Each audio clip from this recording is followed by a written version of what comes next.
No,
wait! Just a second! Navia? You're awake. Good. I must have been dreaming. Malus and Silver were still alive, and they were defending me at some insane trial. It looks like you're all right. Did all the sad feelings cause you to have a nightmare? Paimon could give you a hug. The ruins you were exploring suffered a cave-in. When I arrived, I found you falling toward the water. You were just about to be dissolved within, but I...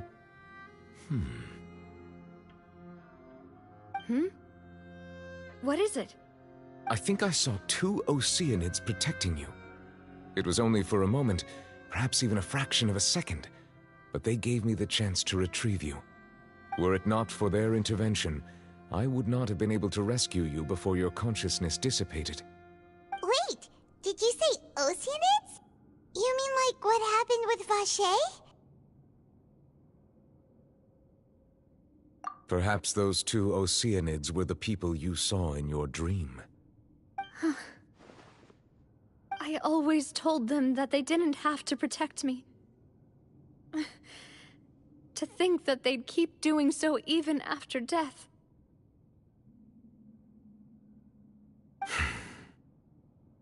Please come with me.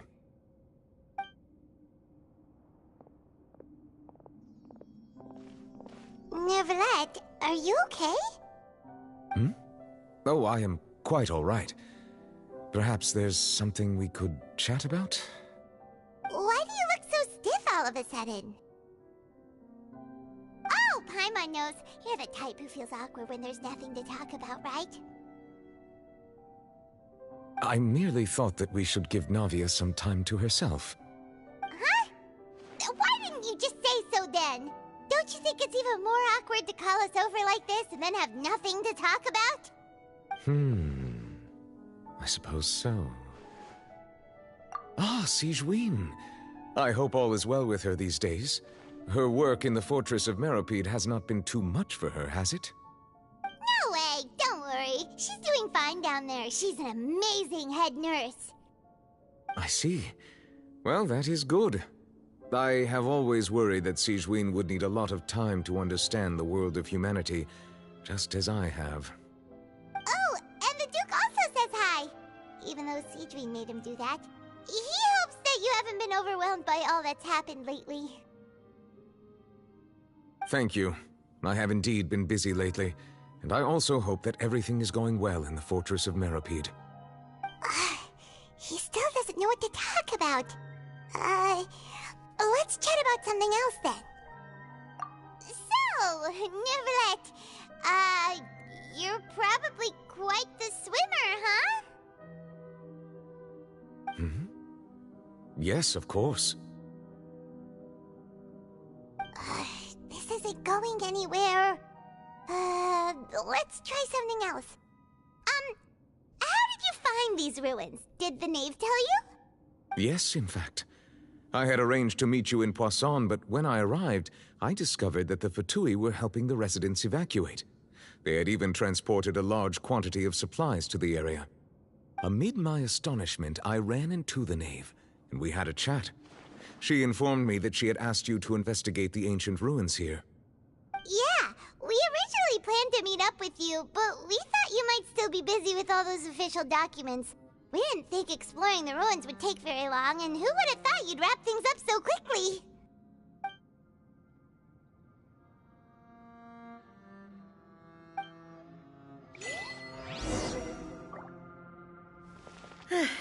I'm sorry to have kept you all waiting like that.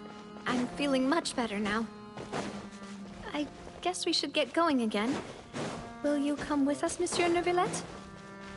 Yes, if you wouldn't mind my company. All right! Another one joins the party! Let's get going then! No escape!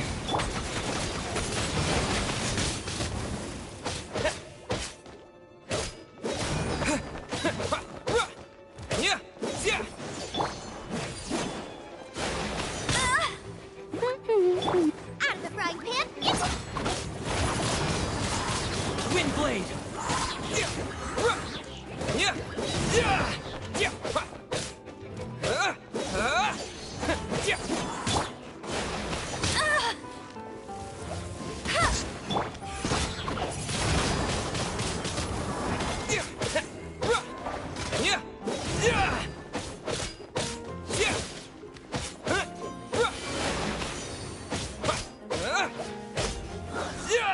Dada Kundala.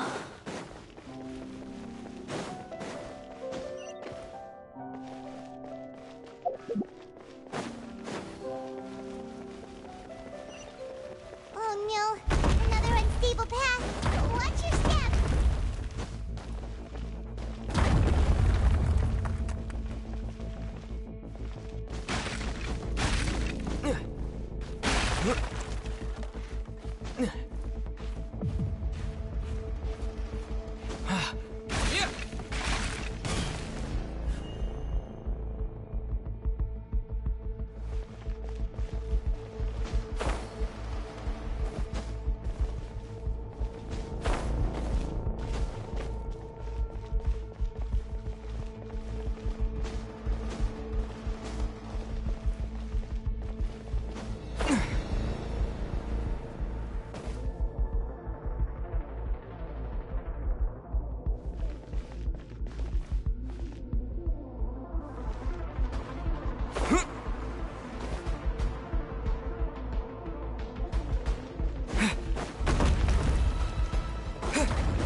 Module 75.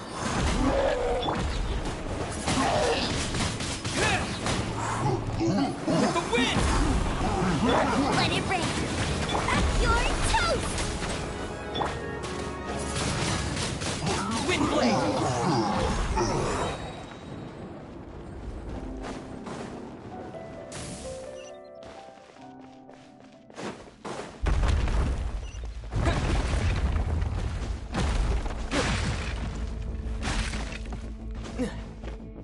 It seems we're almost at the top. Keep it up!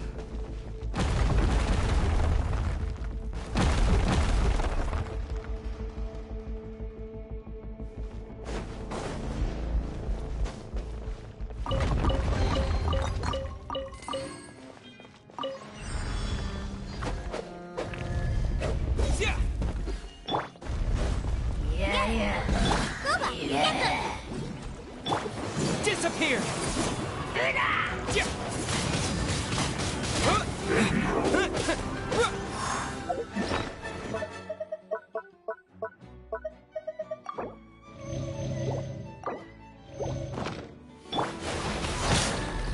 No escape!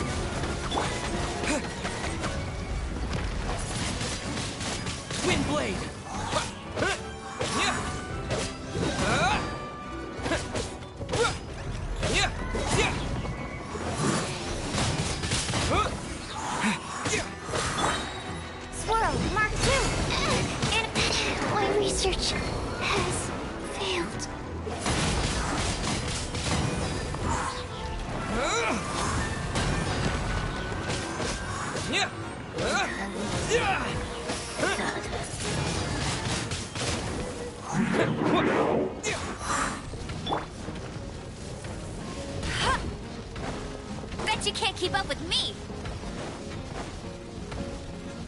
Let it rain!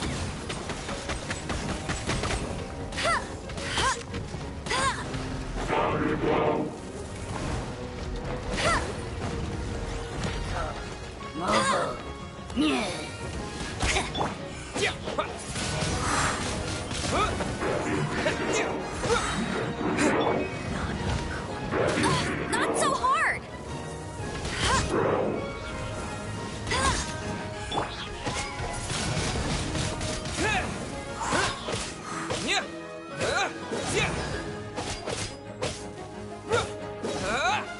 No one escapes my sights!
I'll race you there!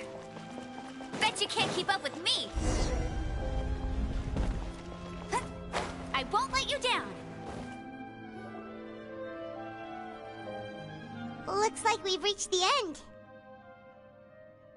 This is the place? There should not be any other hidden spaces in the vicinity. The path sure had some twists and turns, but it turns out that this place isn't actually that big.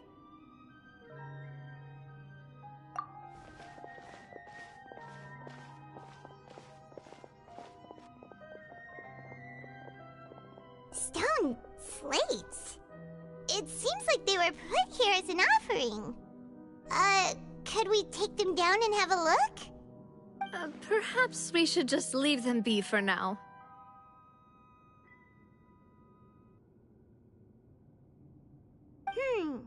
There are 4 locations in total, but only 3 stone slates. The slate that should be in the first empty spot is missing. The surrounding walls also show signs of damage. There's something written below. Let Paimon see. Reason dictates that this nation be destroyed. I shall record the history of its future here in its past. Say what? It feels like someone left these slates and these words here for a purpose. But does he mean that Fontaine should be destroyed? That would fit the circumstances dictated by the prophecy, yes. Indeed, the slate's contents correspond to it. Take the second slate, for example. There's a person kneeling here. She seems so dedicated. And there's a whole bunch of other people behind her doing the same. She's facing this...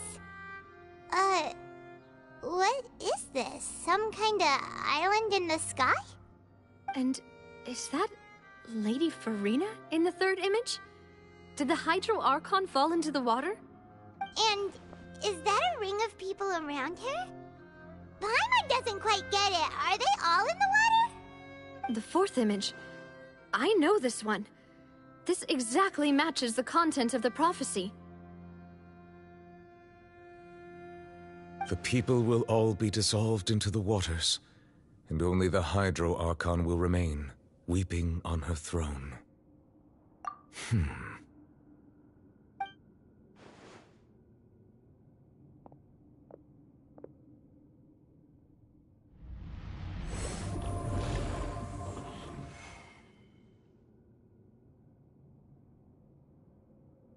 More information should be hidden in these slates, but I fear I cannot easily uncover it, most likely due to us missing the first slate. I am very sorry. Don't blame yourself, Monsieur Neuvillette. Deciphering ancient stone slates isn't one of your duties. Ooh, chills just looking at these slates. This says that it's the history of the future, right? That means the prophecy's sure to come true. I really hope it doesn't mean that. Still, Paimon feels like these images are kind of weird when you look at them together.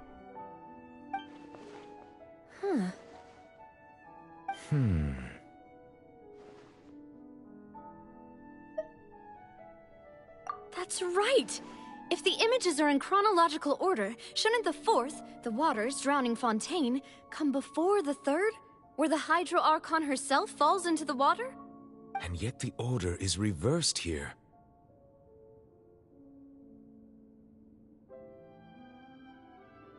If we go by timing, Lady Farina only emerges in the third image.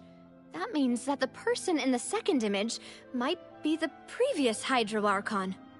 Egeria, then. I had never met her, but her appearance here does match the records. The previous Archon kneeling before the floating island in the skies, as if confessing a sin. Did she herself commit that sin? And if not, why would she be in such a posture? Also, I'm still wondering why these ancient stone slates are here at all. Judging from their contents, could this place be the origin of the prophecy? Does that mean that someone, or some people, once saw these slates? But who would have created these slates and left these words here?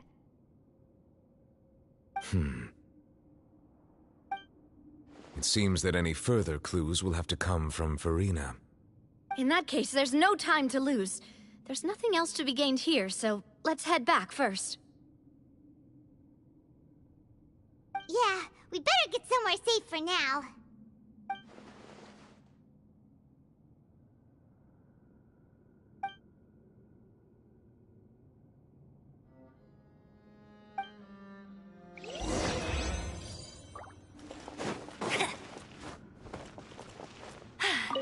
Told you I'd win!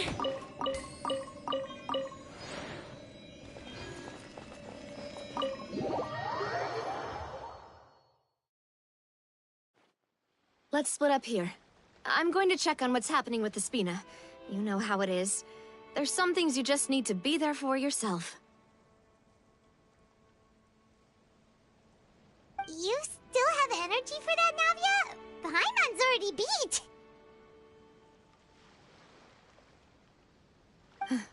Just head back to the Fleuve Cendre and have a rest then. Thanks for keeping me company all this time. I'll depart as well. Thanks for your hard work today. Rest well, everyone. Traveler, I will go talk to Farina tomorrow morning to ask about the stone slates.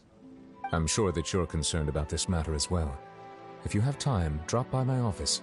I will share the results of our discussion with you. Are you really gonna talk to her about this directly? Will that be a problem? Paimon's getting a little scared now that it's come to this. She has long been harboring secrets and will not give them up easily, which makes it all the more my duty to ensure that she understands the present situation. Alright, we'll leave it in your hands then. You're probably the best person to talk to her anyway. I will be carefully considering my words tonight. Traveler, Paimon, our safe house at the Fleuve Cendre is always open to you as ever, so please don't think you're an imposition.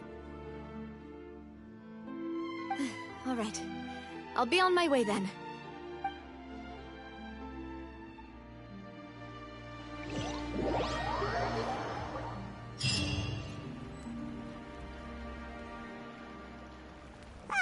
We're finally back! Welcome back. We've got a special menu prepared for you two tonight. Yay! And there's good food too! Navi, no, the boss is the best. Ooh, desserts! Nice, these are all Paimon's! Paimon's already starting to forget what happened today. Oh, that voice. Is that who I think it is? Huh? It's you two. What are you doing in Fontaine?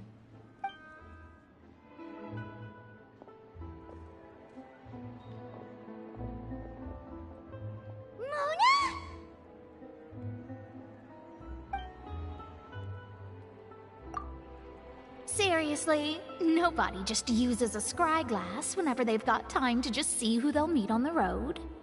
Still, we didn't expect to see you here. Wait, you're not a Fontanian, are you, Mona? Well, I have some business to attend to here, so I booked a hotel in the city. I was just out for a stroll when I bumped into you. Quite unexpectedly, if I might add. Why did you think I was from Fontaine, though? Is that because Magistus doesn't sound much like a Mondstadter surname? Yeah, let's go with that. Well, I used to have my own surname, which was, well, some other thing. Either way, the old hag told me when she took me as her disciple that the first step to being a great astrologist's pupil was to change that name. There was nothing for it, really. She really is amazing at astrology, so I changed my name to what it is now according to her wishes. To my surprise, however, Magistus is not the name of some ancient house or clan. It isn't? Nope. Although it is used by us in place of surnames, it generally just means great. Wow! Imagine including a boast in your name. Wait, are you gonna have to put that into your genealogy as well? I reckon so. In any case, I'd give my disciple a name like this as well, if I were to take one. Astromancer Barbeloth Trismegistus. Whoa, that's a long one. Does it also mean great or something? My name means Mona the Great Astrologist. As for the old hag, hers is, in plain speech, the thrice-as-great Scholar of the Stars. Just take it as a title specific to astrologists. Thrice as great? That's so petty. I know, right? That's just how she is. She used to call herself Magistus, actually, but when she took me in, she changed her name to Trismegistus. Talk about excessive. Magistus is thus the calling card of our school, so to speak, which makes it about the same as a surname. It's all right if you don't get it. You can look into it further should you need to study astrology more deeply. That sounds terrible! But anyway, you're not Fontanian, are you, Mona? You're from Mondstadt, right? Well, I was born in Mondstadt, yes. My parents migrated to Dorman Port, and I traveled with the old hag for a while, after which I settled down in Mondstadt City. Oh, that's a good thing then. At least we know you won't be dissolved by Fontaine's waters. Speaking of that, I'm sure you're aware that a bunch of things have happened here in Fontaine, right? I know you're not a local, but I'd avoid getting too close to any water that looks strange all the same. There's something ominous about it. Well, the water, I mean. That was the main reason, yes. Just a while back, the Steambird invited me to take part in a panel and speak about the circulation of the prophecy as an astrologist. The invitation was sent quite early on. I don't think anyone expected Fontaine to be in this much trouble. What do you make of that prophecy, Mona? Just tell us what you think as an astrologist. Your word would go a long way to make things more certain and less scary. What I can tell you is that I'm an astrologist, and that this prophecy concerns the fate of Fontaine, even that of all Tevat. Ascertaining this is akin to reading the fortune of the whole world. I'm afraid that this is not something that just anyone can do. If I could do it, you would no longer call me an astrologist, but a visionary. But on the flip side, the prophecy is so huge and powerful that it must surely come from a powerful visionary. Its contents involve the fate of the world. Disregarding it would be a mistake. A visionary? Sounds really powerful and all, but does such a person really exist? Of course. The old hag could do it, and I'd bet there are others amongst those Hexenzirkel colleagues of hers who could do something similar. Huh? Are you sure?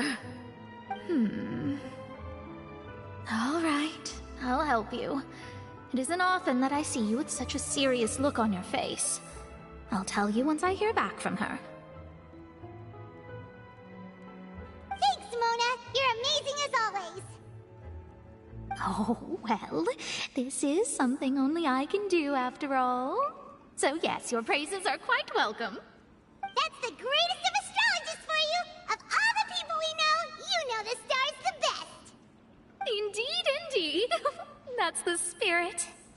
Oh, sorry. I came to see what all the commotion was about. If there's anything you need, do not hesitate to inform the Spina di Rosula. Oh, whoops.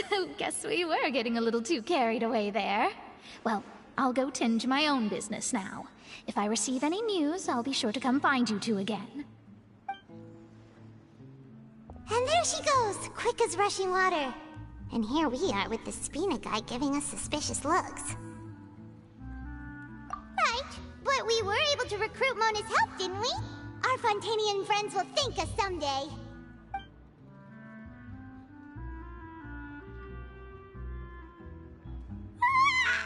Good morning.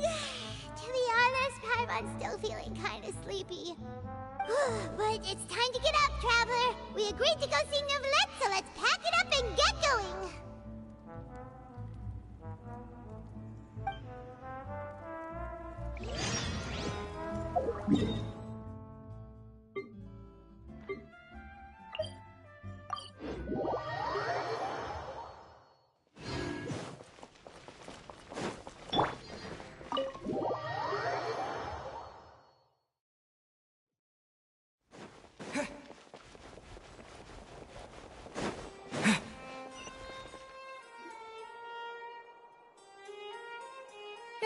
You're here! Finally! Is something wrong? Monsieur Neuvillette and Lady Farina, they seem to have gotten into a dispute. Please go see for yourself.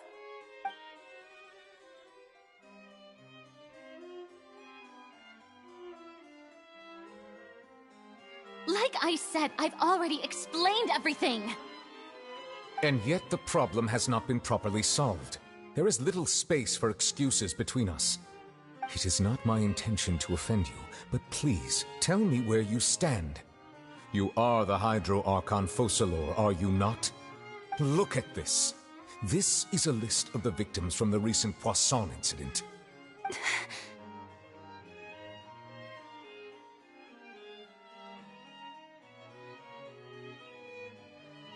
You mean... they're all... We did not arrive in time to avert this disaster, and I will not have it happen again. I will say this once more. You must tell me everything you know. Yesterday, I found 3 stone slates in some ancient ruins near Poisson. Do you know anything about those? Seriously? You're questioning me like this is a court case now. I don't know anything about that. But you found them in some ancient ruins, you say? That's correct, which is why I came to ask you some questions. There should have been 4 slates, but one of them was missing. The other 3 feature different images that seem to correlate to the prophecy. The prophecy? The second of these slates depicts the previous Hydro Archon Egeria kneeling before a floating island in the sky, as if confessing something. Do you know nothing of this either? I don't. I've never seen such slates. I'll ask you again.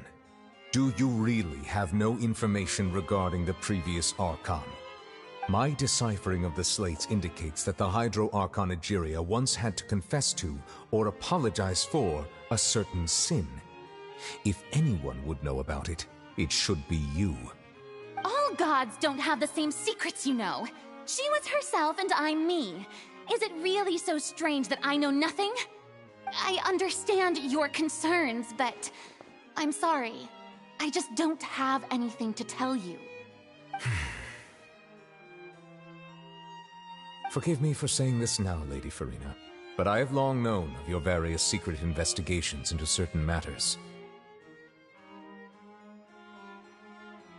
There are several indications that you have been investigating the prophecy on the sly. This is not strange in itself, considering that you are the Hydro Archon. But it is strange that you should also claim to not know any of Egeria's secrets, as well as do nothing following your inquiries. You have never been as superficial as you have presented yourself to be, nor are you a fool. And yet, your behavior is very inconsistent.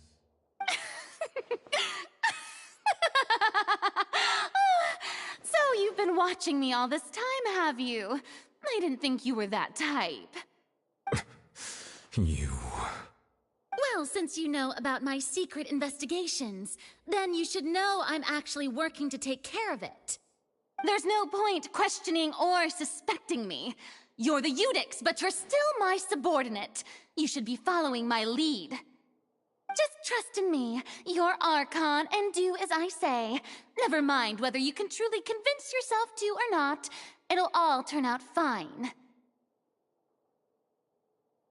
That's all I have to say. We do not discuss this matter again. Oh, the opera's about to start. Toodles!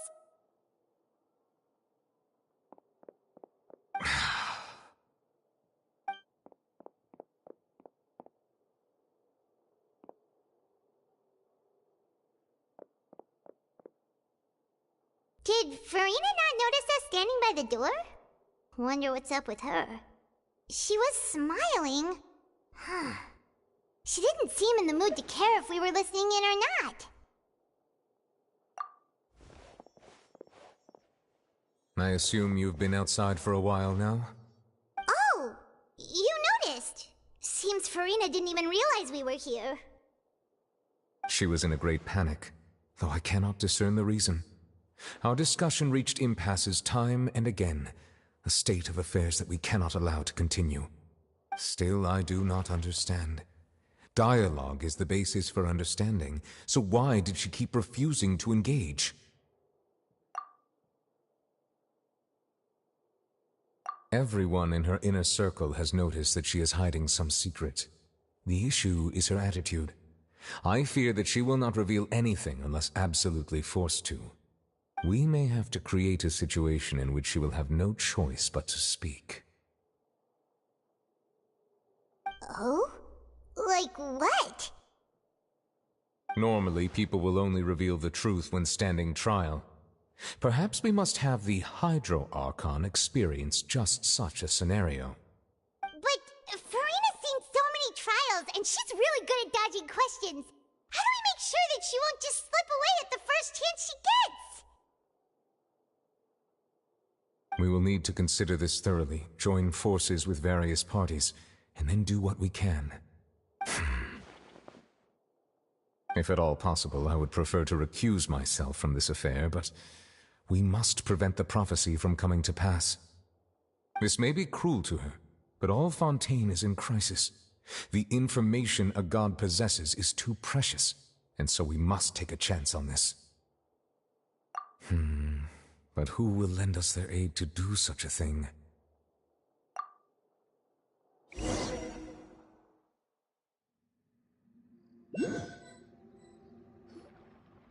Well, that's everyone, huh?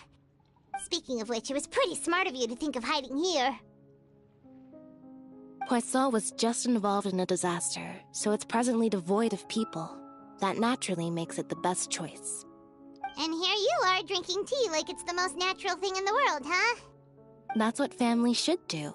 Sit and enjoy a leisurely time together. It's nice to enjoy tea here, you know? Care for a cup? Lend me your ears, everyone. Or perhaps one of you might like to start us off. How about you, friend? Me? No, I don't think I can. Then, how about you, good sir? I fear that I will cause the mood on this boat to become as somber as it is in court. Well then, I guess we're lucky we've got a local like me to organize things. Wonderful, the spotlight at last. I guess I'll be facilitating things from here. That was a little long-winded, don't you think? Oh, you might be right. Anyway, To cut to the chase, our friend here, the Traveler, has brought us together to discuss something. As for what that is, well, let's start by saying that we'll be pooling our efforts together to create a series of traps. Oh, how intriguing. Well, it's just an expression, really. One that I just learned from Chlorand, and used on the spot. So, let's invite her to explain in detail. A round of applause, please.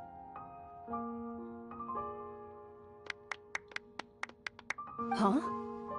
Didn't you say that you would be facilitating this? Oh, come now. Your work doesn't involve much public speaking, right? This is a good chance to practice. You might even pick up some fancy oratory tricks to impress your boss with in the future. I see. And what does my boss say? He is glad that you consider him your boss. Do go on.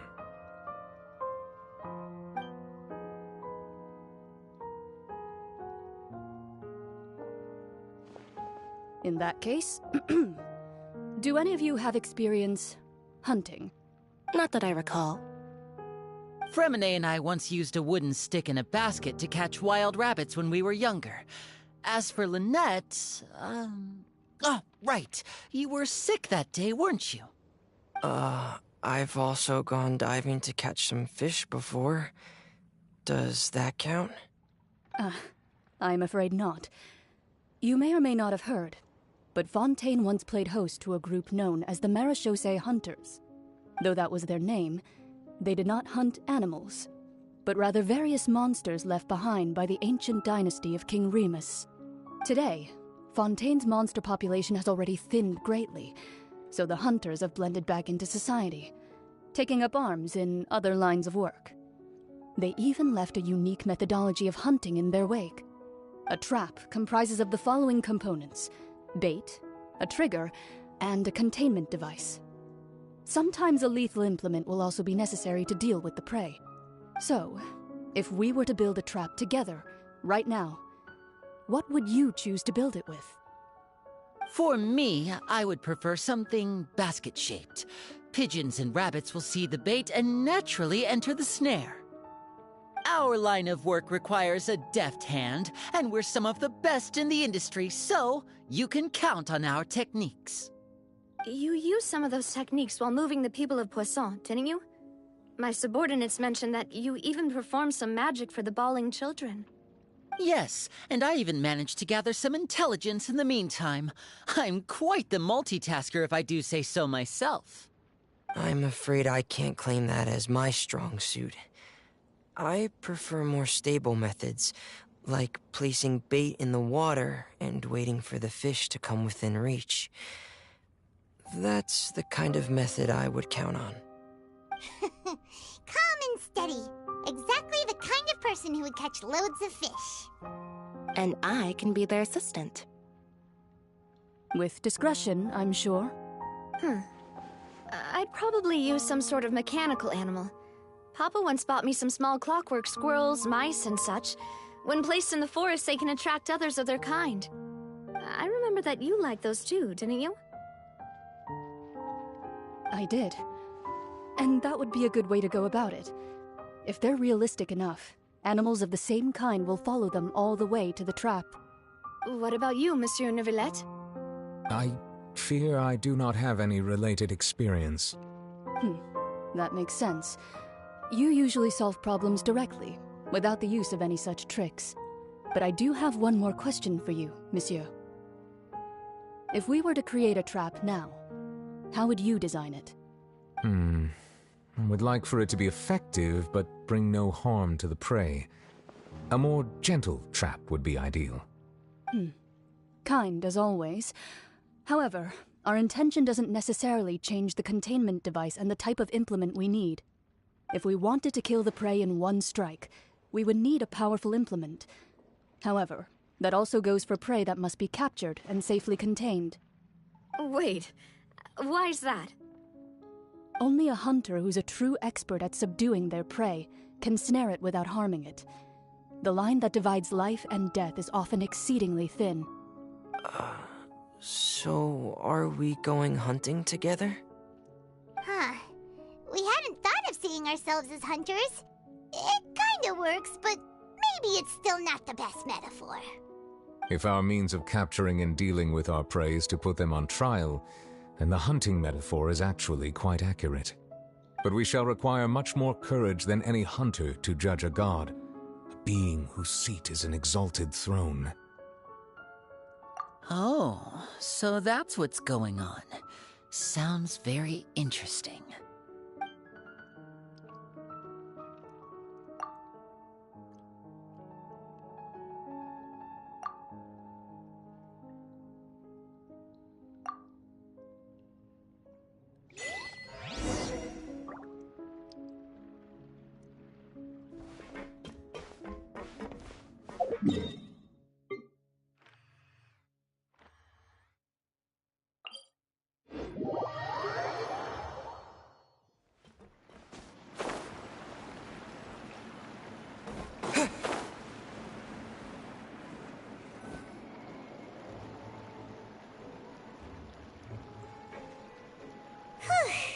It's been a tough few days, hasn't it? So much has been happening. Paimon didn't think the meetings would go on for so long, but everyone seemed pretty fired up, huh? Paimon thought they'd be at least a little frightened. Well, Fremine was, now that Paimon thinks about it, but everyone else just looked a little surprised. Well... It's hard to say. Paimon doesn't have any experience with this sort of thing. But with you around, Paimon sure will do great. After all, you're the most reliable person in the world, aren't you? Huh? Did you just pour some tea? Paimon didn't notice you doing that at all. Then what's that? Paimon's never seen that cup before. Don't be frightened. I'm just joining you two for tea. I merely refrained from saying anything till now. Who's that voice? But there's no one here. What a strange conclusion, but also such an interesting one. You two make such a fascinating combo, and yet even you feel confused. As such, I couldn't resist but come by for some tea and a chat. Consider me a passerby, just accepting a commission from my friend's disciple on a whim.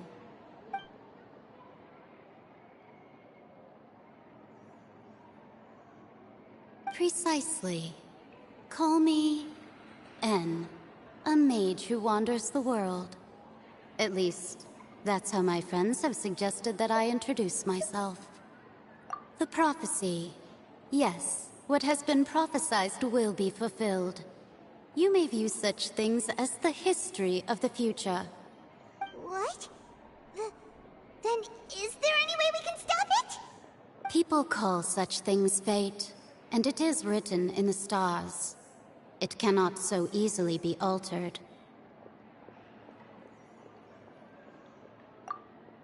Ah, so you've caught on.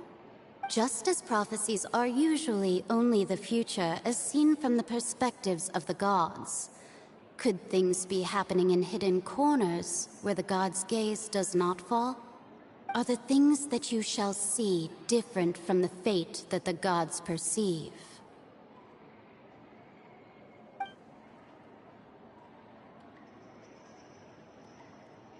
What is she talking about?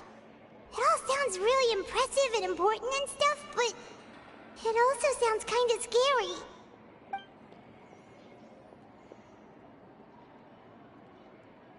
I believe that you understand, right? Some things are insignificant, but others you must reach out to change. Ultimately, fate shall serve as your only guide, no matter what will happen in Tevat's future. All you need to do is to play your part. This was good tea, by the way.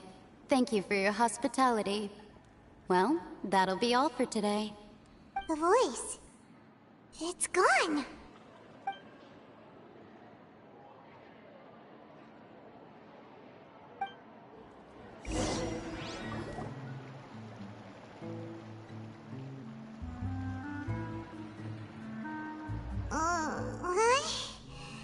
Paimon hears someone talking.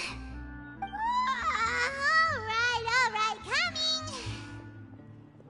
Hey, it's you who's getting lazy, okay? Well, I see I've walked in on some lively banter. Luna! Fine, just fine. I went to take part in that Steambird panel. It turned out to be more interesting than I expected. Not all Fontainians are pessimistic about this. One journalist mentioned that sitting around and waiting for the end to come would be wrong, and that they should make their own rescue preparations. I agreed, so we had a brief chat with her. Did she have pink hair by any chance? Why, yes, it was Charlotte. I assume you've heard of her, no? That daredevil journalist? I'm in full support of her view. Prophecies are very important, but how can people allow their lives to be commandeered by just a few words? That's right! Paimon's glad to hear something sensible for once. Ah, yes. About what we had discussed before. I did try, but I'm afraid I couldn't reach the old hag. I'll try again tonight, but I wouldn't get your hopes up. Huh?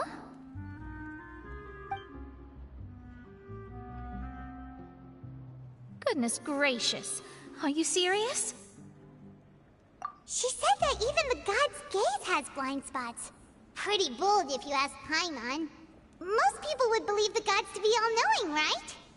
The Hexen Circle members are certainly anything but ordinary. As for the mage named N, the old hag has mentioned her a few times. She said that N's sense of direction is incredible, and that she loves guiding those who are lost. But I've never met her, and if she were still alive, she'd be... Well, suffice it to say that the hag's at least a few hundred now, and N's been around for longer than that. Whoa. The Hexen Circle sounds like a scary group. But they must really stay in shape to live so long. Their abilities alone are pretty terrifying. If she came to see you personally, then the problem you're facing must truly be of great importance. Well, it's not like Paimon could understand anything she said. Yes, she was quite cryptic, but I suspect she means that there is still a way to turn things around. She didn't say when or what that would be, though, so... Perhaps it is something that you cannot know right now.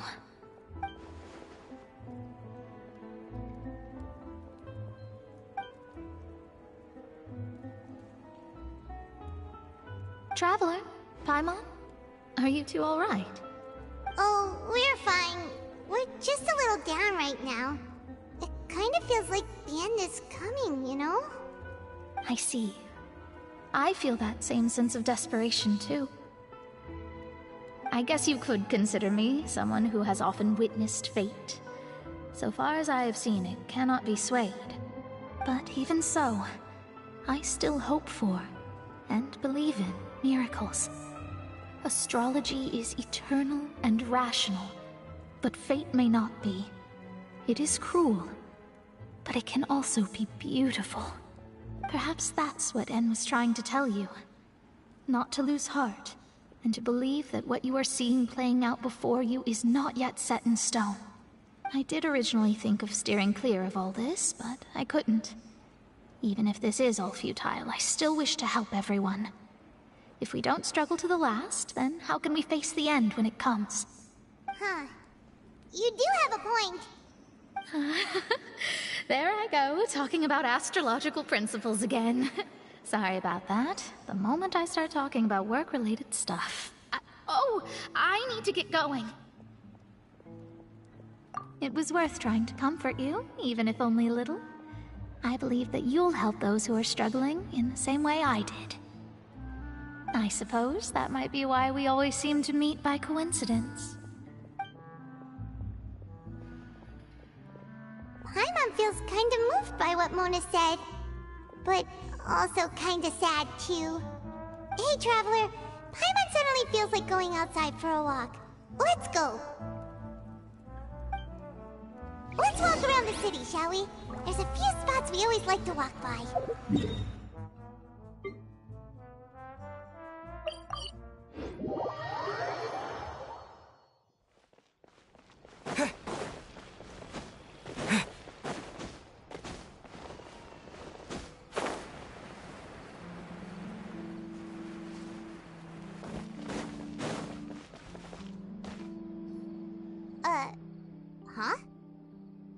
are written in this newspaper. What's going on? Let Paimon see! The underwater stronghold, the Fortress of Meripede, has continued in its noble autonomy, but that does not mean that others cannot interact with it. My recent attempts to enter the fortress bore little fruit. Huh. Guess Charlotte still hasn't given up on that. Thus, did an Outlander friend become the focus of this report? A blonde adventurer with their white fairy, legends trailing in their wake. It is said that this mysterious traveler once visited the underwater fortress. So while the fortress's interior remains a mystery behind closed doors, do not fear, for the tales of the traveler contain surprises in spades. Journalist Charlotte's biggest scoop yet, the Traveler's Trail, World Walker. Huh. Charlotte took so many awesome photos of us and we never even noticed her. She hasn't been able to get a hold of anything at the fortress, so since we're easier to find, she's using us as the subject matter instead? Ugh, seriously? Well, fine. Those headlines and photos do look cool, so Paimon will forgive her this time.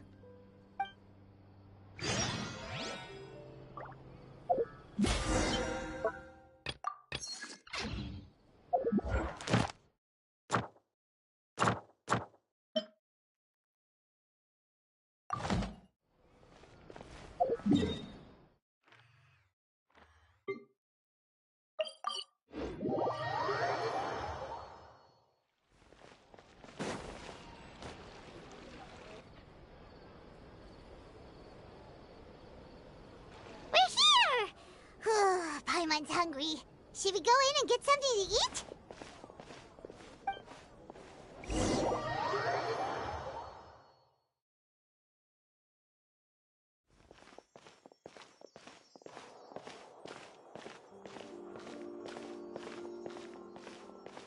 Hey, quick!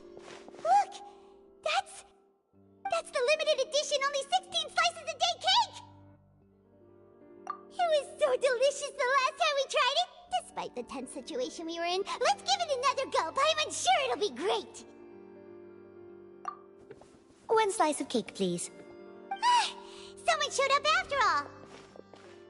Oh, wait, you're the one from the Palais Mermonia. Oh, are you here to buy cake too?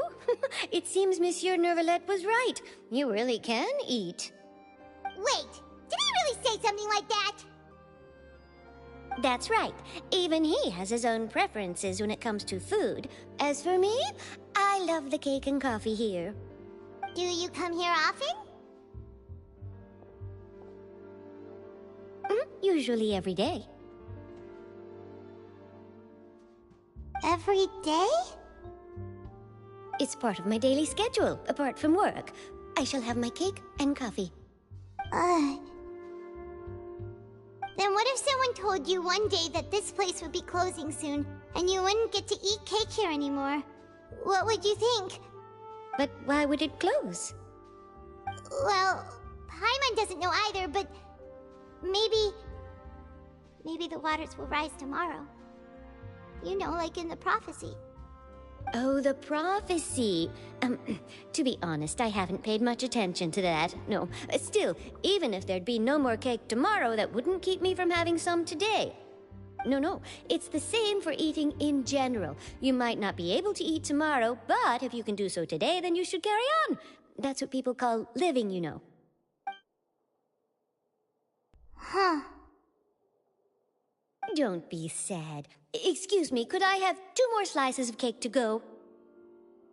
These 2 slices are for you. Sijuin said that this kind of expression you're making is what humans call being sad. Oh, you know Sijuin? I sure do. She was born before me, and she sometimes comes to the surface to teach us things about humans. She said that humans are creatures that are saddened easily, yes, and you can only lift their spirits by feeding them delicious food. So please try the cakes here. I've got something else to do, so I'll be going now.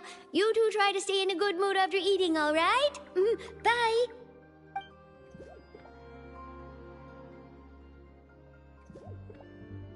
And there she goes. Alright, let's dig in. I'm unsure this cake will be delicious.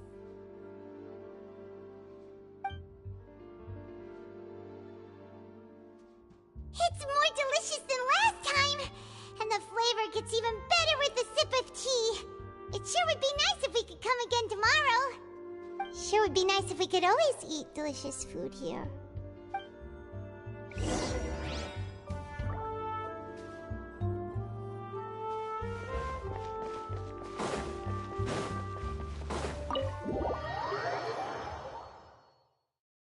Oh! We're near the Seabird office!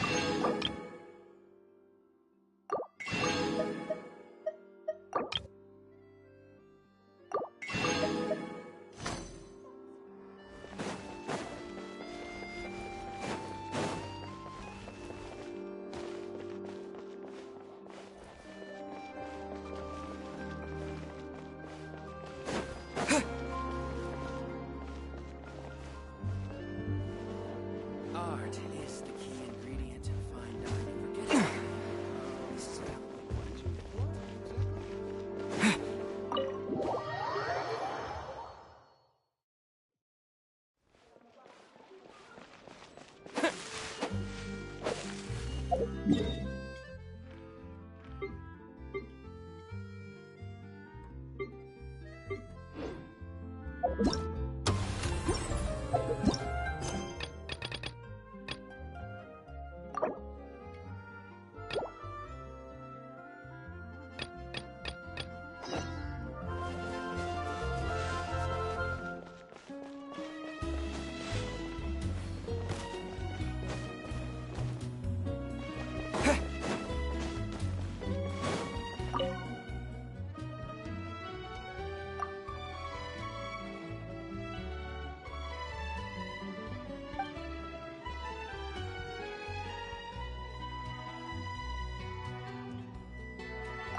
Huh?